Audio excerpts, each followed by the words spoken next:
Bonjour. C'est bon, ça marche. Ok. Alors, merci bien. Alors, du coup, merci à tous ceux qui participent à cette présentation déjà. Alors, on va vous présenter ici donc une étude qu'on a menée avec Evesa, qui sont les éclairagistes de Paris, sur un square parisien, donc vraiment intramuros. Qu'on va vous présenter ici. Alors c'est un peu moins un cadre idyllique que ce qu'a présenté Raphaël Colombo juste avant, mais c'est tout aussi intéressant. Euh, au sommaire, on va vous présenter un petit peu le contexte, le square René Le Gall, le protocole de l'étude, qui est relativement pas complexe, mais on va dire on a fait tester trois protocoles en fait, les chauves-souris qu'on a identifiés, et puis des résultats sur trois des quatre protocoles qu'on a appliqués. Et là, on va vous présenter les résultats uniquement pour les pipistrelles parce qu'on a eu quelques contacts de sérotules aussi, mais qui sont, on va dire, les résultats sont très marginaux par rapport aux pipistrelles. Donc là, on va vous présenter uniquement les pipistrelles. Je ferai juste une petite parenthèse à la fin en bilan pour parler des sérotules, mais sans trop m'étendre dessus. Du coup, pour le contexte, je vais laisser la parole à Laureline Germain de l'ESA. Bonjour à tous. Donc au niveau du contexte, en fait, on a, au niveau de Paris, dans les parcs et jardins parisiens, on a une vétusté quand même du parc, d'éclairage public avec essentiellement, des grosses boules avec une ULOR, très, très, très mauvaise, environ 40 et des lampes encore à mercure et à sodium à haute pression. Donc en fait, dans ce contexte-là, il y a, un plan de rénovation, qui était prévu avec surtout, une orientation quand même de diminution des consommations d'énergie, essentiellement, de limiter les nuisances lumineuses et aussi de changer les régimes de ces différents, parcs et jardins qu'on pouvait avoir. Parce que par exemple, en temps de canicule et ben, ils ouvrent les parcs et jardins, alors qu'il y en avait qui étaient pas ouverts ou, certains, qui sont complètement clos et qu'on ferme complètement, peut-être de les éteindre complètement, donc de changer ces régimes d'éclairage. Et de définir aussi un niveau, d'éclairement suffisant, pour pouvoir se déplacer, dans ces parcs et jardins. Donc dans tout ce contexte-là, en fait, on se posait beaucoup de questions sur les nouvelles technologies, les LED, la détection de présence et des choses comme ça. Donc en fait, on a voulu, voir, quel impact ça pouvait avoir, en fait, sur l'écosystème. Et donc, on a choisi, le square René Le Gall, qui est dans le 13e arrondissement, qui est un square, assez typique, des parcs parisiens. Alors bon, déjà, il est assez grand, mais pas non plus, pas trop grand, mais pas non plus trop petit. Il avait, un peu de tout, des haies, du bois, et aussi des zones de jeu, pour les enfants, des aires de jeu, des choses comme ça, parcours sportifs et tout, ce qu'on peut retrouver aussi dans les autres parcs et jardins, voilà, de Paris. Donc c'était une manière, pour pouvoir tester, différentes technologies, qu'on pouvait, installer dans les futurs parcs et jardins. Voilà. Ok, Je te laisse la main. merci. Pour l'ULOR, c'est l'éclairage qui est au-dessus de l'horizontale, peut-être pour préciser. Euh, donc pour le protocole, plus en détail, donc on a suivi 7 luminaires. En fait, c'est 7 jeux de luminaires. C'était des triplés en fait de 3 luminaires. On a disposé 5 enregistreurs qu'on a fait tourner en fait sur le site en fonction de ce qu'on voulait regarder et en fonction de ce qu'on voulait regarder. Et on a fait ça pendant d'avril à octobre de 2018 à 2019. Donc on a plus de 10 000 heures de fonctionnement au cumulé, quoi. Donc c'était beaucoup de données à traiter. C'était tout en passif, il n'y avait pas de détecteur actif, c'était tout avec des SM4 qu'on a en fait positionné dans des coffrets métalliques à hauteur du luminaire, donc vraiment le plus proche possible de la source lumineuse. Et le micro en fait était quand même assez directionnel parce qu'on a mis une protection pour éviter que vu qu'on le laisse longtemps, éviter que les intempéries puissent abîmer en fait les capacités de détection. Alors voilà quelques unités de mesure pour faire un petit point juste la pollution lumineuse, comme l'avait dit Raphaël. Il y a une question d'intensité, mais il y a une question de nature de lumière, entre guillemets, de composition de la lumière. Donc sur en abscisse, vous avez donc la longueur d'onde et en ordonnée en fait l'intensité entre guillemets. Et donc vous voyez par exemple que des LED blanches à 3000 Kelvin, donc c'est un blanc pas froid mais quand même mais relativement froid. Un blanc à 3000 Kelvin, c'est relativement chaud, pardon, c'est un peu plus chaud. Du coup, on voit que le taux de le bleu qui a été mesuré, donc ça, c'est des valeurs qui ont été mesurées sur le terrain, il est relativement bas par rapport aux composantes rouge, jaune, verte. À l'inverse, une LED qui a 4000 Kelvin, c'est quand même des couleurs blanches assez froides. Donc, faut savoir qu'à peu près le soleil au zénith, en termes de rendu colorimétrique, il me semble que c'est autour de 6 ou 8000 Kelvin de mémoire. Donc 4000 Kelvin, c'est quand même un blanc relativement froid. Et enfin, on a les lampes MHP. Donc c'est des lampes à mercure haute pression. Donc d'après la bibliographie et les différents retours d'expérience, c'est ce qu'il y a de plus attractif et pour les insectes et aussi pour les chauves-souris du coup. Donc par rapport aux résultats, donc 10 000 heures de fonctionnement, on a eu de la pipistrelle commune en grande majorité, donc ça c'est sans surprise. De la pipistrelle de Natulus un petit peu, 832 contacts quand même sur 2 années de suivi.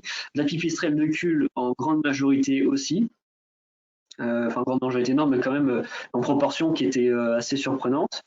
Une noctule commune, un contact, et quelques contacts de noctules de Leffler. Donc quand je disais que c'était marginal, c'est sur 2 ans de suivi, on a eu quand même très peu de contacts de noctules. Donc là, je ne mets pas tous les contacts qui ont été déterminés en sérotules aussi. Donc je vais vous présenter le protocole 1. Le protocole 1, en fait, on a choisi 3 placettes au sein du square. Donc les protocoles que je vais vous présenter, c'est des protocoles qui ont été designés par Laureline et Julie Powells. Voilà, qui travaillait pour Odyssée et le Muséum dans le cadre d'une thèse à ce moment-là. Donc, on a testé 3 niveaux d'éclairement qui ont été programmés. Donc, on verra que c'est pas forcément la programmation n'est pas forcément l'éclairement qui est mesuré sur le terrain. Donc, on a testé un éclairement dit bas 5 lux, bien qu'on sait qu'au final 5 lux c'est quand même relativement élevé. 9 lux, donc c'est des mesures qui ont été faites au pied du luminaire. C'est ce qui est estimé, et 16 lux. Donc c'est une rotation, une rotation tous les 2 jours lors de chaque session et une session par mois de 6 nuits d'inventaire. Voilà, en termes de pression, on est quand même sur des inventaires assez costauds. L'objectif, c'était simuler en fait en programmation d'un investissement de l'éclairement, sachant qu'on n'a pas pu descendre en dessous de 5 lux sur ce protocole-là.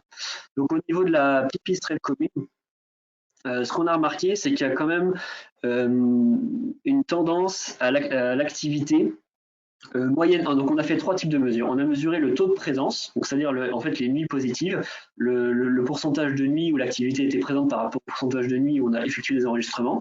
On a mesuré la durée moyenne entre le premier contact et le début des enregistrements, qui correspond un peu à un proxy de ce qu'a présenté Raphaël sur les graphiques horaires de l'activité, sauf que comme on a fait des mesures entre avril et octobre, l'heure du coucher du soleil varie forcément au cours de l'année, donc ça permet d'avoir, en fait nous ce qu'on voulait savoir c'est s'il y avait un retard de l'activité, si l'activité était plus tardive ou plus précoce en fonction de comment on changeait l'éclairage. Et puis l'activité moyenne, les nuits de présence, donc on a retiré les nuits où il n'y avait pas d'activité, on a regardé vraiment que les nuits où il y avait l'activité, et on a regardé comment évoluait cette activité en nombre de contacts par heure, donc pas en minutes positives. Et ce qu'on a observé, c'est qu'il y avait un résultat significatif, alors faiblement significatif, mais faiblement significatif quand même de l'activité moyenne, pas du taux de présence, pas de l'activité par rapport à l'heure, mais de l'activité quand les espèces sont là, elles sont plus fortes quand l'intensité est plus forte. Alors pour les pipistrelles de Cul et de Natulus, on n'a pas observé vraiment de tendance sur ce protocole-là. Donc voilà, on a eu vraiment une réponse très claire, relativement claire pour la pipistrelle commune uniquement. par rapport à la baisse d'éclairement. On a testé ensuite la détection de présence. Donc on a testé 2 modalités, allumé réduit et allumé éteint. Allumé réduit, en fait, on passait du coup d'une puissance. Donc en fait, on faisait de l'abaissement de puissance. Et allumé éteint, c'était on éteignait quand il n'y avait pas de détection de présence. Donc on a fait une simulation en fait avec des plages de fréquences régulières, comme s'il y avait des passages réguliers de personnes. Ce qu'on a observé pour les pipistrelles communes, on n'a pas eu de résultats très significatifs statistiquement. Par contre, on a une tendance quand même à une baisse de l'activité quand on met en place de la détection de présence quand elles sont présentes. On regarde les nuits où il n'y a pas de contact. Donc il semble qu'il y ait quelque chose, mais statistiquement, on n'a pas pu vraiment le faire ressortir. Et pour les pipistrelles de Culnatusus, c'est le taux de présence qui a tendance à augmenter quand on met de la détection de présence allumé éteint. Voilà. Donc une hypothèse, c'est qu'effectivement, il y a peut-être qu'il y a moins d'effarouchement par la lumière. Voilà. Donc ça, c'est pour la détection de présence. Donc des résultats pour la pipistrelle de Culnatusus, un petit peu pour la pipistrelle commune, mais quand même un peu plus de résultats que pour l'abaissement du niveau de l'intensité d'éclairement. Et ensuite, on a testé l'extinction du square total, c'est-à-dire que on-off. On a pu mettre ça en place au sein d'un square vraiment en pleine métropole, enfin en plein centre urbain très dense. C'est vraiment une expérience qui est assez intéressante et je pense qu'il sera difficile à renouveler. Mais qui, je l'espère, pourra l'être. Donc, ce qu'on a observé, c'est que quand on a éteigné, il y avait moins d'activité de pipistrelles communes, globalement, avec un petit peu de significativité, mais encore très peu. Et pour les pipistrelles de Culnatusus, par contre, on a vraiment une réponse assez franche en termes de taux de présence, d'heure du premier contact et d'activité. A priori, quand même, l'activité serait plus tardive quand le square est éteint, elle serait beaucoup moins active quand elles sont actives en moyenne, et elle serait beaucoup moins présente aussi. Voilà. Donc globalement, moins d'activité en fait globalement quand on éteint le square. Donc une réponse là pour le coup quand même beaucoup plus franche de la part de la pipistrelle commune comme de la pipistrelle de Culnatusus. Ah oui, je l'ai pas dit au début, mais on a regroupé Culnatusus parce qu'on avait pas mal de contacts qui étaient on les a regroupés dans le même groupe, quoi. Et pour faire le bilan, donc globalement, ce qu'il faut retenir pour nous, c'est que le niveau d'éclairement, quand on fait de la baisse de puissance, il y a des tendances de résultats, mais c'est vraiment, c'est très peu, comment dire, léger. Quand on met de la détection de présence, il y a quand même certaines choses qui ressortent, notamment au niveau de la pipistrelle de Cul et de Natusus. Et l'extinction, par contre, on a vraiment des résultats qui sont assez, qui vraiment au sein d'un square, donc vraiment avec très peu de diversité spécifique, avec une activité qui peut être relativement faible par rapport à d'autres espaces. On a quand même des résultats qui ressortent vachement. Et pour les sérotines noctules, donc on a eu très peu de contacts, mais en fait tous les contacts qu'on a eu quand on a mis en place le protocole d'extinction, c'était lors de l'extinction en fait. Donc voilà, apparemment il y a quand même un effet sur les sérotines noctules de l'extinction. Du coup, merci de votre intention. J'ai dû aller un peu vite sur la fin. J'espère pouvoir me rattraper sur les questions pour détailler un peu plus les résultats si j'ai pas été assez clair. Merci de votre attention. Merci Johan. Alors on a une question de Charlotte Romer qui demande si vous prévoyez de regarder ce qui se passe au niveau des insectes sur ce square en fonction de la lumière. Eh c'était un projet et ça, en tout cas nous pour l'instant c'est pas prévu de le faire. Mais oui, c'était un projet, mais pour l'instant, non, c'est vraiment pas lancé, quoi. Mais ce serait, Oui. nous, en tout cas, on l'a proposé dans les perspectives. Tout à fait. Et il y aura quand même normalement la ville de Paris qui devrait, elle fait quand même des inventaires assez régulièrement. Donc, elle avait fait un en amont pour le square, donc elle en refera un autre pour le square. De toute façon, Oui. au moins ça. Oui, et c'est une bonne remarque de Charlotte d'ailleurs parce qu'en fait sur le square et c'est aussi ça qui est intéressant par rapport à l'étude de Raphaël, c'est qu'au square je pense que en fait les résultats qu'on a eu c'est lié beaucoup à une activité de chasse en fait. Ce qu'on a eu c'est que moins il y a d'éclairage globalement moins il y a d'activité parce qu'il y a moins d'insectes en fait qui sont attirés par la lumière. Ce qu'on a vu sur la détection de présence il y a moins d'insectes. Il y a une publication récente là qui est sortie là-dessus très intéressante où la détection de présence réduit la quantité d'insectes et l'activité, bah, finalement, on a eu les mêmes résultats au square René Le Gall sans savoir ce qui se passait pour les insectes. Et du coup, avec Raphaël, je pense qu'il faudrait, ce serait intéressant de voir ce qui se passe au niveau du transit des espèces au square. Au niveau du transit, du coup, on n'a pas pu trop regarder ce qui se passait. Alors, oui, on a deux autres questions. Donc, une de Raphaël Colombo qui demande comment vous gérez l'influence des autres sources lumineuses autour de votre zone d'étude, Ouais. qui Alors, a priori sont nombreuses. ouais, oui. Oui, c'était un Oui, très bah, très gros problème, ça. ouais. Et puis en plus, alors il y a la lumière, comment dire, zénitale, donc en fait l'effet du halo lumineux, et il y a la lumière directe par l'éclairage en fait de la voirie et des commerces, etc. Donc c'est effectivement, ça c'est quelque chose qui est assez difficile à, comment dire, à impacter dans le traitement des données.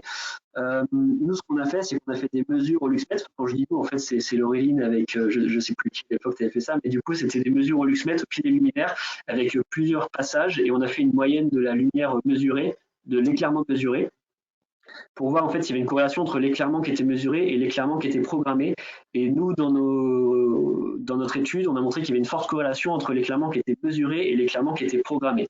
Mais l'éclairement qui était, mais dans l'absolu, c'était pas exactement les mêmes valeurs, mais il y avait une forte corrélation.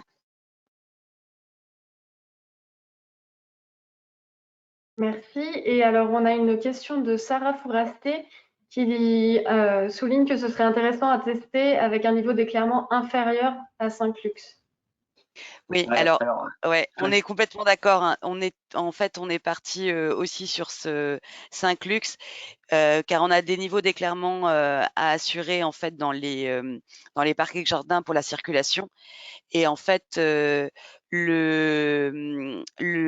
minima est de 1,5 lux, mais les moyennes sont de 5 lux demandées. Donc en fait, c'est pour ça qu'on était parti sur ce minima-là. C'est le minimum autorisé entre guillemets au sein d'un square et c'est intéressant pour ça d'avoir parce que là on est vraiment dans un contexte vraiment parc urbain très urbain et du coup on va faire le parallèle avec ce que fait et ce qu'est en train de faire Raphaël, c'est intéressant parce qu'on est dans un contexte complètement opposé pour le coup. Alors là, il y a d'autres questions qui apparaissent, donc on ne va pas pouvoir toutes les prendre. On va prendre une dernière question, mais on les transmettra bien sûr aux intervenants. Donc, c'est une question de Sébastien Guechval c'est une question plutôt générale sur les éclairages.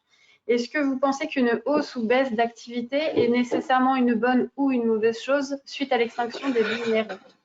Ça dépend, c'est là en fait où c'est-à-dire que en fait, faut essayer l'activité finalement ça veut dire pas mal de choses, ça peut être une activité de chasse, ça peut être une activité de transit, ça peut vouloir dire plusieurs choses et il faut je pense aller un peu plus loin que juste le nombre de contacts Mmh. ou le taux de présence ou quoi. Il faut essayer de voir un petit peu la nature de l'activité et voir un petit peu la fonctionnalité écologique en fait derrière ce qui se passe. C'est-à-dire que par exemple, nous, dans le cas de notre square, c'était une activité qui était quand même beaucoup liée à de la chasse et à de la capture de proies. Donc au final, on peut se dire que moins il y a d'activité, bah, plus c'est éclairé, plus il y a d'activité, bah, c'est pas bien parce qu'en fait, ça veut dire que globalement, plus il y a d'insectes, bah, déjà, il y a un effet sur les insectes qui, à long terme, va avoir un effet sur le square. Et ensuite, bah, il y a simplement de la compétition entre les espèces et pour les chauves-souris, en fait, comment dire, le fait là, j'apprends rien à personne, mais comme elle se déplace en acoustique, s'il y a trop de compétition, ça peut créer voilà, des perturbations et voilà, c'est particulier. Donc ça dépend vraiment en fait de comment de la fonction qu'on met derrière activité, je dirais. Merci Johan, merci Laureline.